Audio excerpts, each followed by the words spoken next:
August 1977. A triumphant moment in screen history.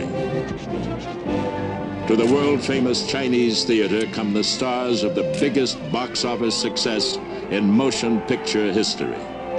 R2-D2, hurry up. Everyone's waiting for you. C-3PO and R2-D2 are reunited for the first time since their epical appearance in Star Wars.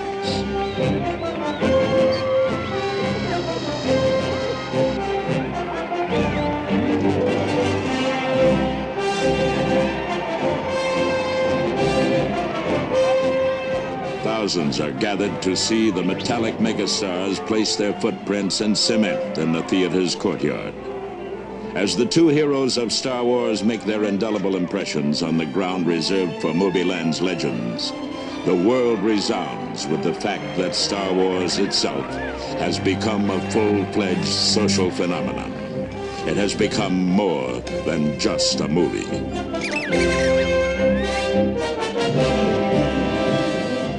Also to be honored this eventful day, Star Wars villain. Oh no, it's Darth Vader.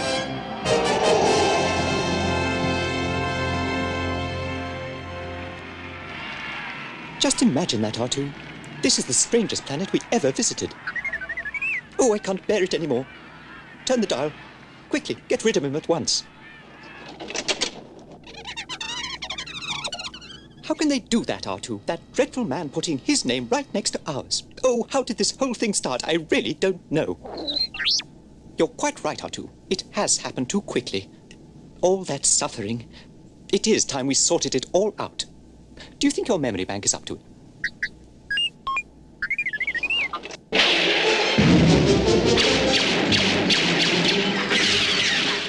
A long time ago, in a galaxy far, far away, a starship is boarded by Imperial stormtroopers. Their leader, Darth Vader, master of evil, and the Galactic Empire's most feared agent. The plans Darth Vader seeks are entrusted to two robots, C-3PO and R2-D2, for delivery to an heroic knight on a far-off planet. I'm going to regret this.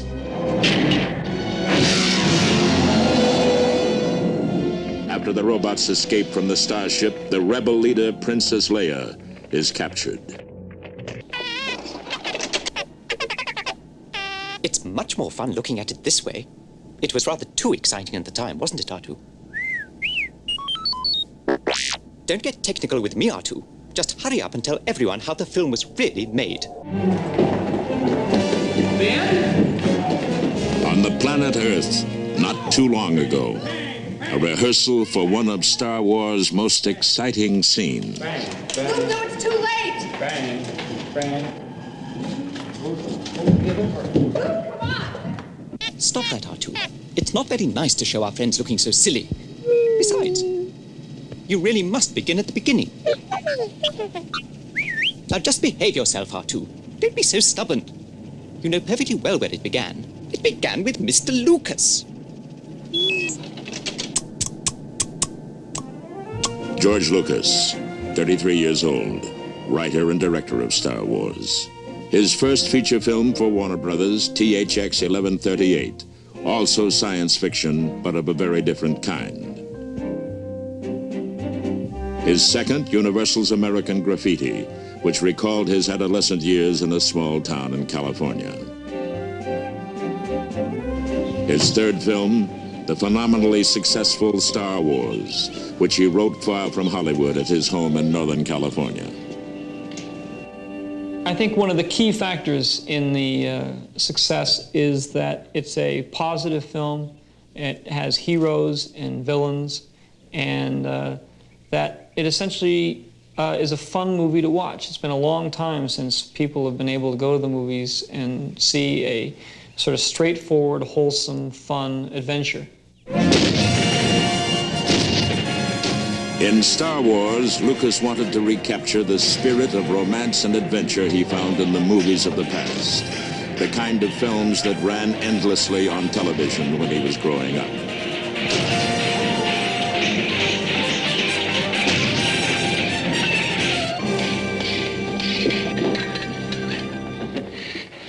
Capitan. My next will be better, my fancy clown.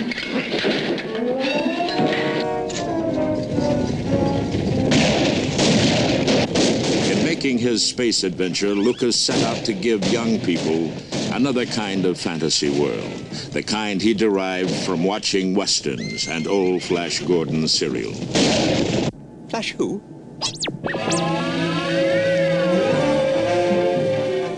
forces have you surrounded, Tarkov. They will attack if you do not surrender immediately. Well, there they are.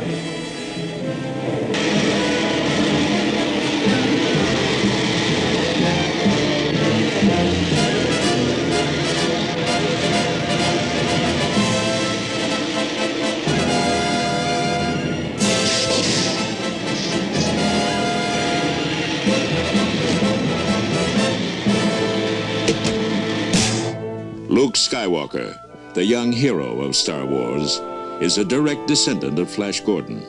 As he evolved from script to storyboard to actor in the person of 25-year-old Mark Hamill, Luke became a projection of every young boy's adventurous spirit. For director-writer George Lucas, Luke was something of an alter ego. In the film, Luke enlists the aid of a wise and virtuous man, part warrior, part mystic, and the last survivor of a knightly order called the Jedi. His name, Obi-Wan Ben Kenobi. He is portrayed in the film by the distinguished British actor Sir Alec Guinness. For their adventures, Luke and old Ben must ally themselves with a mercenary space pirate, the cynical Han Solo, played by Harrison Ford.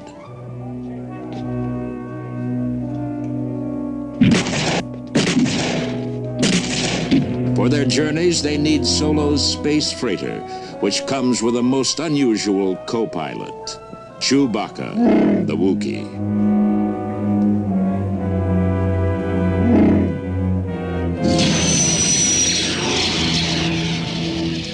With the two robots, this foursome will attempt to rescue a princess.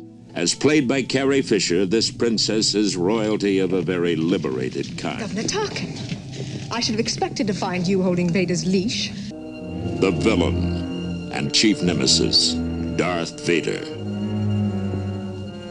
Even in early production sketches, Darth Vader emerged as a crown prince of evil. Sound effects editors added a final touch to his villainy.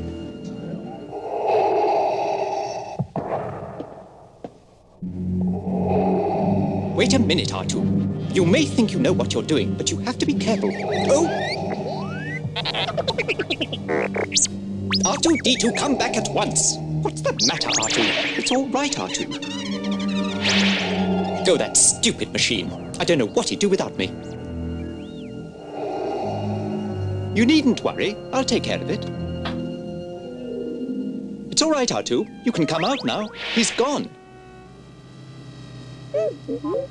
Come and see for yourself. He's not here. Now, really, R2, if you're not careful, you'll overwork your circuits.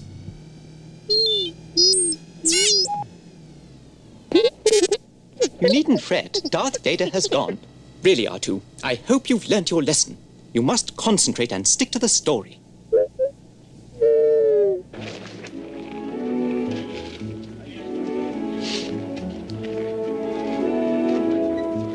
Tunisia, North Africa. Here, George Lucas and a film crew of 130 people from England and the United States recreated the planet of Tatooine, a strange world where the robots landed after their escape from the Imperial forces.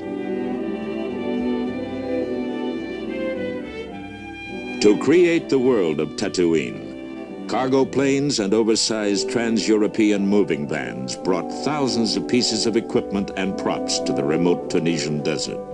Construction crews worked for 2 months to build the dwellings and towns of the exotic planet.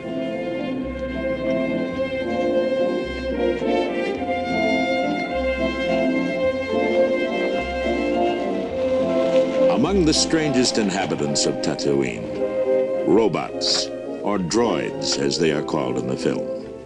25 different models of them.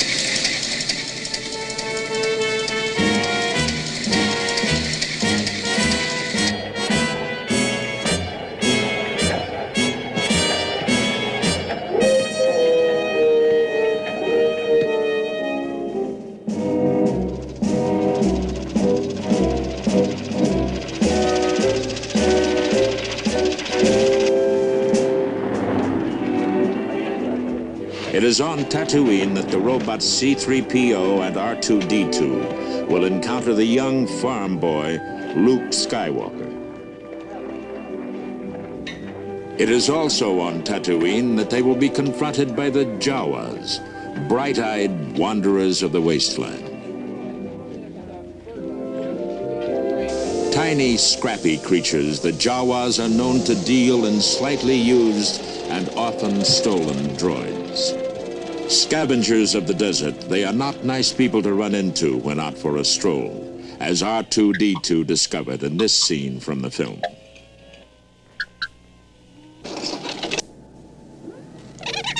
There, R2, calm down. You must try to get a hold of yourself. Look at me. Scrap merchants aren't exactly my favorite people either. Yes, there certainly were a lot of very strange creatures out there in the desert. Animal, vegetable, or mineral. The early production drawings of the Sand People don't specify. George Lucas imagined them as ferocious nomads, and ferocious is what they turned out to be, as demonstrated in this scene photographed on location.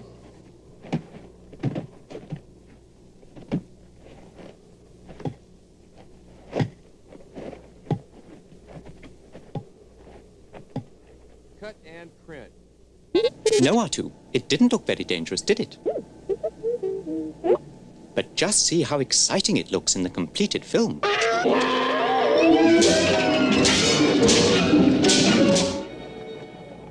Sir Alec Guinness, a knight playing a knight, brought to the Star Wars set a theatrical tradition that inspired the youthful production company. In this, his first appearance as Obi-Wan Ben Kenobi, he rescues Luke Skywalker from the Sand People.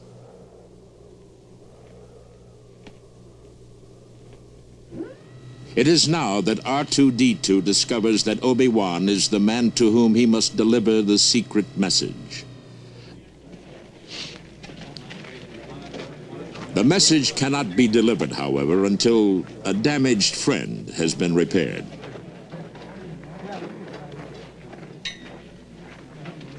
Oh, watching that scene always makes me nervous. Do you know that my arm still aches when my batteries run low? Yes, R2, the Force is extraordinary. I always like to hear Obi-Wan talking about it.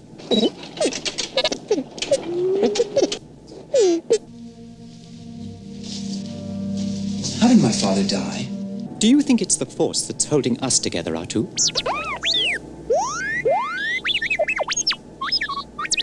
Yes, I quite agree. With a little help from the crew. What clever people they are.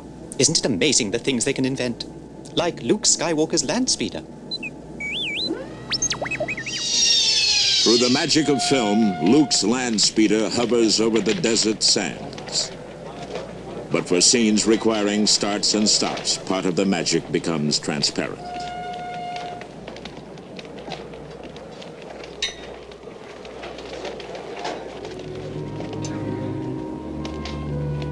In this scene, Luke discovers his family has been killed by the Imperial forces. He now makes a fateful decision. There's nothing for me here now. I want to learn the ways of the Force and become a Jedi like my father. Yes, R2, I was very glad to leave Tunisia, because then we went to film in the studios in England, which was much nicer. And the sets were unbelievable. The Millennium Falcon was most impressive. It even overwhelmed the crew. In fact, Han Solo's space freighter, the Millennium Falcon, was Star Wars' most elaborate set. It was constructed on one of the 9 sound stages the company used at the Elstree Studios outside London.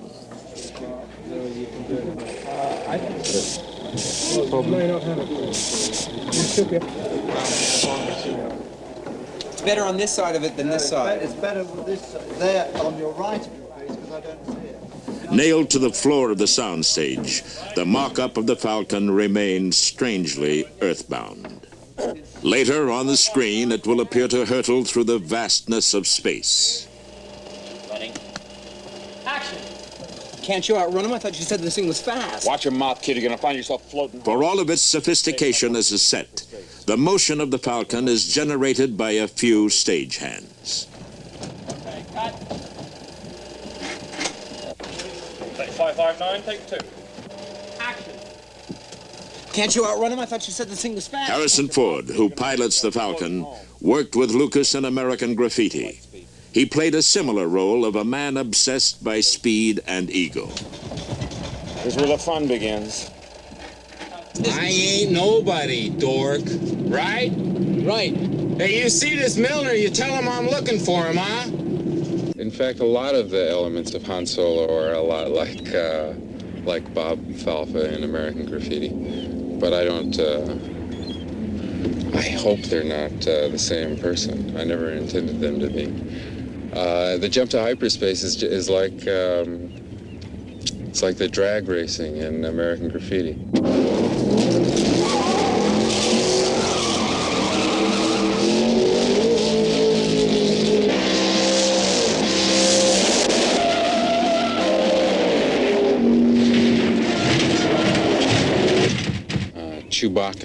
Chewbacca is the Wookiee. He's 200 years old.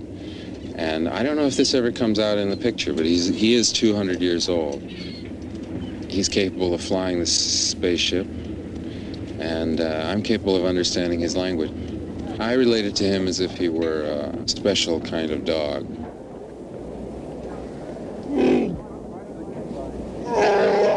I thought kids would find him real frightening, so I wanted a relationship with him that would imply trust and equality.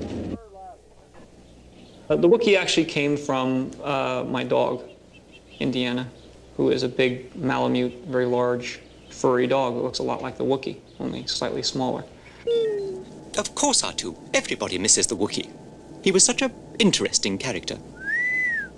But remember how he used to cheat at chess? Aboard the Falcon, en route to rescue the princess, the Wookiee and R2 play an unusual game with holographic chess pieces. Now be careful, R2. The chess pieces are actually rubber figures wired with movable joints. Using stop-action photography, every movement of the creatures is filmed one frame at a time. When played back, the creatures come to life in continuous motion. They are then added to the chessboard.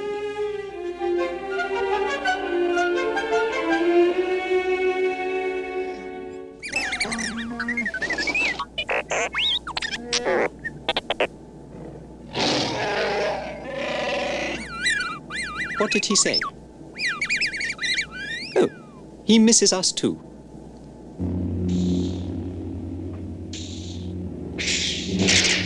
There are 365 special photographic effects in Star Wars, more than in any other movie. For this scene, each effect element was shot separately, then added to the live action. Even the laser beam of Luke's sword was optically printed into the scene. Other elements like the chess set and rays were added in the same way. The Force which Obi-Wan attempts to pass on to Luke is a vital element in Star Wars. It's sort of boiling down religion into a very basic concept. The fact that there is some deity or some power or some force that sort of controls our destiny or works for good and also works for evil is always been very basic in mankind. The dark side of the Force is personified by Darth Vader. Is insignificant next to the power of the Force. Don't try to frighten us with your sorcerer's ways, Lord Vader. I know it's not very pleasant, R2, but we have to show the Death Star. Of course I care about upsetting a fellow droid, but we can't stop now. We must get on with our journey aboard the Millennium Falcon. The Falcon, in which the intrepid adventurers are traveling, is in fact a model. Designed and built by a Hollywood special effects house, it is photographed by a computer-controlled camera.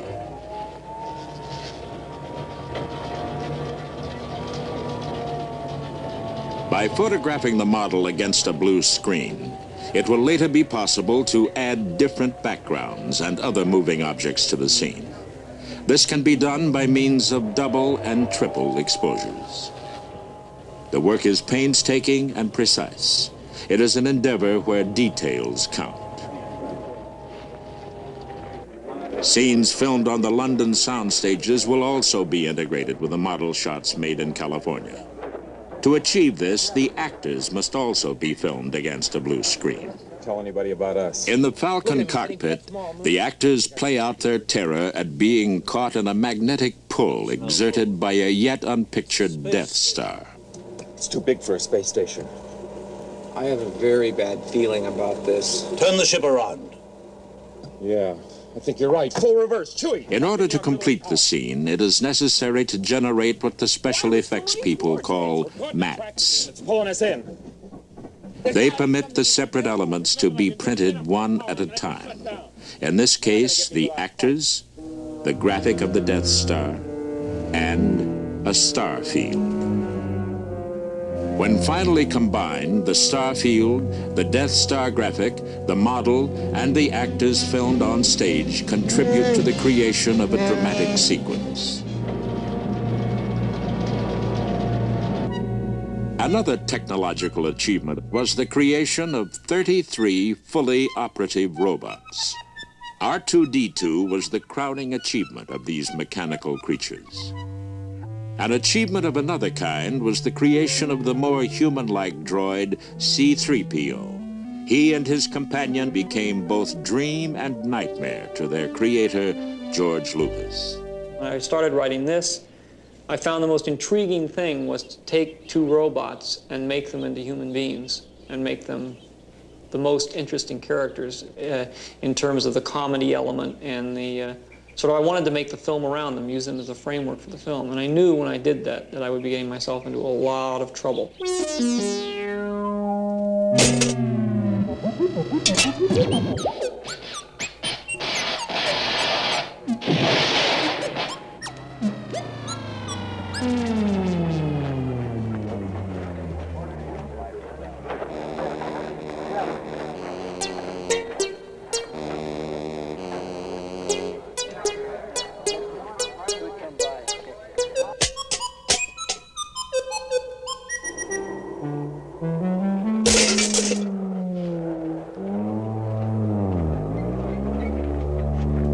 Difficulties with the robots led to a loss of time. And in the Star Wars location, where each day could cost upwards of $100,000, the director's affection for his creations had to be tempered with impatience. How's that for ingratitude, R2? Where would he be without us? Come to think of it, where would any of them be without us? You're quite right, R2. They'd still be in the garbage crusher, wouldn't they? I got a bad feeling about this. I'm glad we weren't in that scene, R2. I think you would have got a bit rusty. No, I wouldn't have. Gold doesn't rust. But I must say the pluckiest of the lot was the princess. Carrie Fisher is Princess Leia. Born to show business, she is the daughter of Debbie Reynolds and Eddie Fisher. Playing the role of Princess Leia was fun a lot of times. Well, it wasn't fun all the time. After about 2 hours in the garbage room, the fun started to wear off and your skin started to wrinkle and your rubber suit didn't fit right anymore. But we had a good time. When we did the swing across, it would have been fun if we'd been allowed to do it a second time. But it was like doing the upside-down roller coaster. We did it one time, and it was scary. And then if we'd gotten to do it again, it would have been fun. But they didn't let us do it again. Here, hold this. The daring swing was frightening because it actually took place 30 feet above the floor of the studio. But not all of Star Wars' towering scenes were filmed at dizzying heights. Here, Obi-Wan attempts to turn off the magnetic beam which prevents the Falcon from escaping the Death Star. He is only 6 feet off the stage floor. In the final film, he will appear to be 100 feet off the floor. A very good clues. Alec Guinness talks about playing his role in this kind of special effects film. Borrow a little bit here and there, but it's no good trying to think of this character in terms of a psychologically rational man. There's a bit of magic about it, and I just trust that the camera and the backgrounds will provide the rest. To match the director's concept for this scene, without actually building a huge and expensive set, the filmmakers resort to what is called a glass painting shot. Thousands of miles from the stage in England, a California artist paints a background on glass that will later surround the scene in which Alec Guinness appears. A blank spot is left on the glass painting for the live-action scene filmed on the London stage. The glass painting is then photographed, and the scene with Alec Guinness will be incorporated within it. The final effect is a masterful illusion.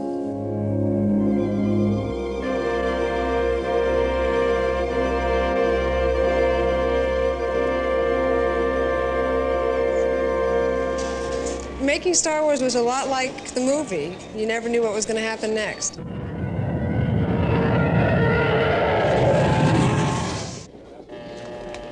For 10 long weeks, the Star Wars company labored on the suburban London sound stages, bringing to life a film that had begun as an idea with George Lucas 3 years before. For Lucas, these 10 weeks were pressure-laden as he struggled to keep the 130-member company on schedule. For the actors, it is both a time of excitement and tedium. To outsiders, the filmmaking world looks to be a fun-filled, glamorous environment. It is actually a workaday world of detail and repetition. It's times like this that I really feel like shutting down. Well, it's also boring waiting around for the technicians and the director to get everything ready. Sometimes they treat actors just like droids. What do you mean? What lines? You never even read the script. Come to think of it, how would you have turned the pages? Take 18. The cast of Star Wars makes an 18th attempt to escape from the Death Star.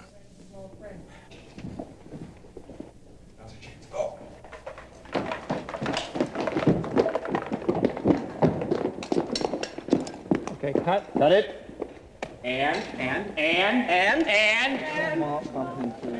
Oh! The mic was in frame. The mic was in picture. The mic was in picture. The mic was in picture. Everyone back to first position.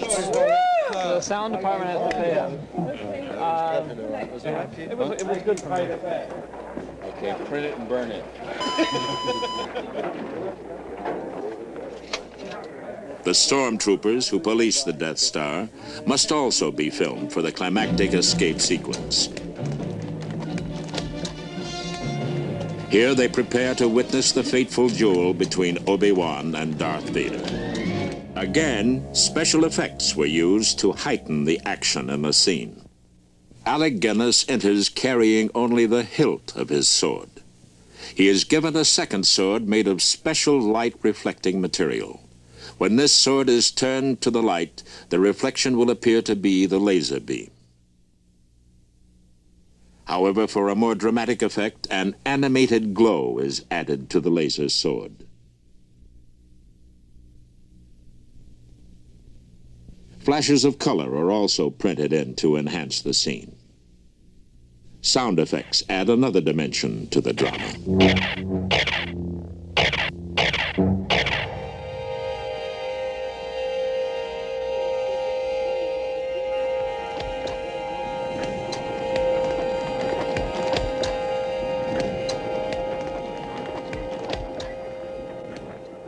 Another angle of this climactic moment is photographed, this one without Alec Guinness. A dummy is substituted. For this scene, Lucas and his technicians are trying to achieve a difficult mechanical effect on the set.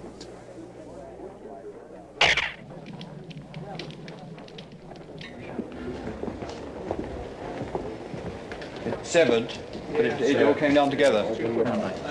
The scene is not working.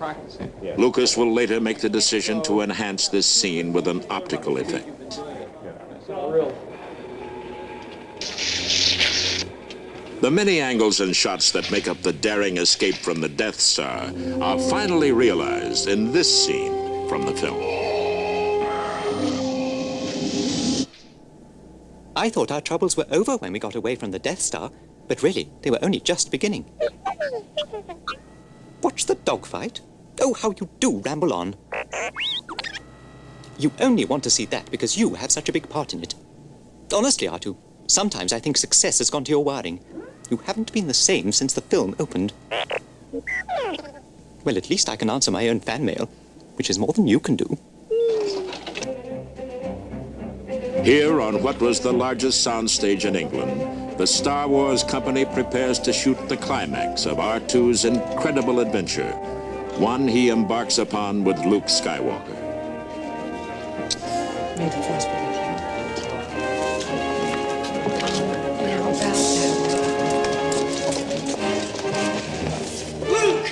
The rebel forces are about to launch an aerial attack against the Death Star. The secret message that R2 has brought back is used to help plan the raid. Mr. Bourne, he's a great pilot. Thank you, sir. I'll try. I gotta get aboard. We'll hear all your stories when we get back, all right? All right. Hey, Big. The adventure sought by Luke Skywalker, the farm boy from Tatooine, is about to reach its most dangerous moment. For the first time since leaving home, he is on his own. The character of Luke Skywalker is the one sounding board you have. And like Dorothy in Wizard of Oz or Jack Hawkins in Treasure Island, there's that one character that people look to see the reactions to everything else. He's very simple, very naive, very straightforward. He's that classic character in literature that doesn't want to stay on the farm, that wants to see what's beyond, and, you know, get off the farm and go have a little adventure. The adventure into which Luke Skywalker is thrust is derived from World War II dogfights as shown in Hollywood films.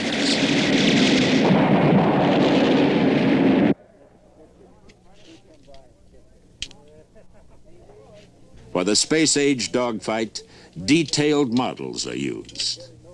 With the computer controls developed especially for Star Wars, it was possible to film the elements for this sequence with a freedom never before exercised in motion picture production. By controlling the motion of the camera and by remembering those motions, the computer allows for more complex and visually dynamic photography.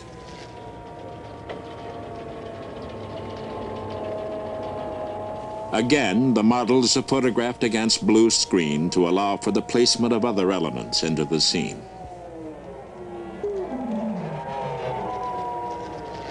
The surface of the Death Star, until now seen only as a graphic, must now be rendered as a model. To effect attacks on the model by the rebel planes, explosions are sometimes triggered by primitive mechanisms. Similarly, the miniature planes are wired with small charges.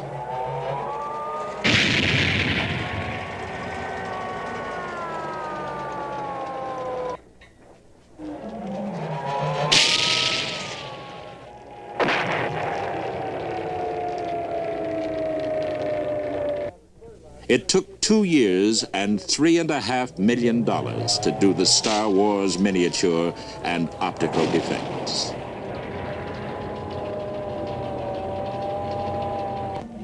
This camera provides a pilot's eye view of an attack on the Death Star.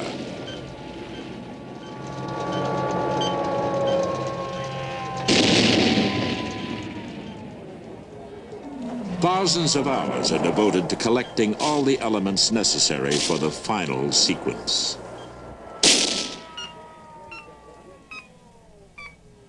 Oh, my poor circuits. It's all so very complicated. I don't see how they ever put all this together. With the success of the film, the country goes Star Wars crazy.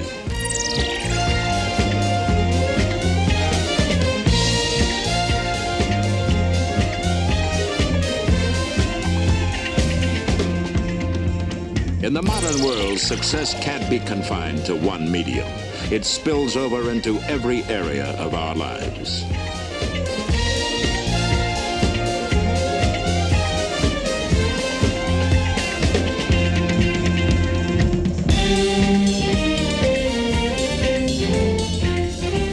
Star Wars has spawned more Star wares than anyone can count. It has become an inescapable phenomenon.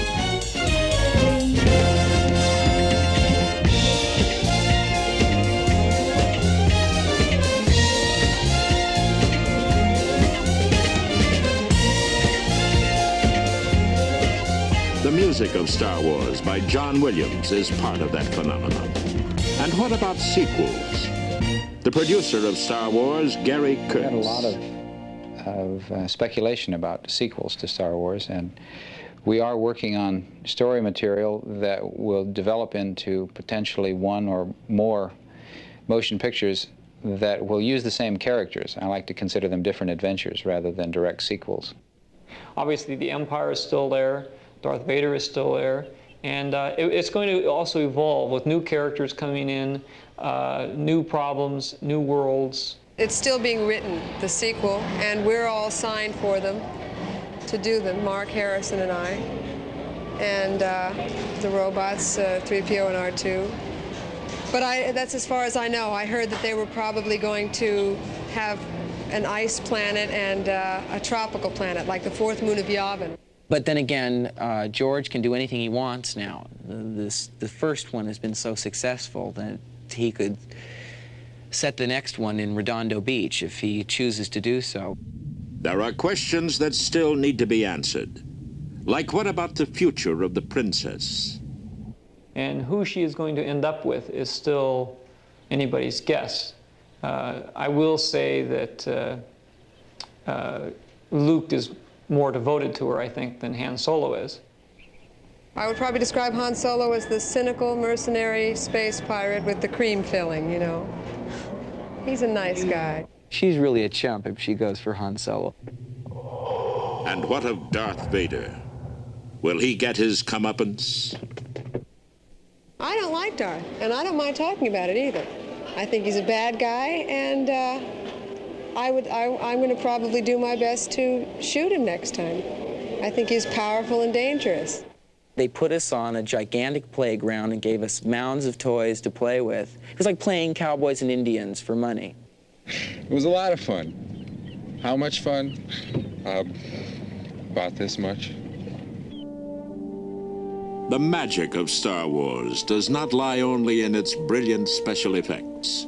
Its power derives from something simpler and rarer, the romantic spirit that moves in it. Before it, we are all young again, and everything seems possible. My goodness, R2, were we really responsible for all that? If this keeps up, we may well be able to afford a droid of our own. What will he do? Well, he could answer your fan mail for a start, and then he could keep me polished up. Where will it all end? Perhaps, R2, it will never end.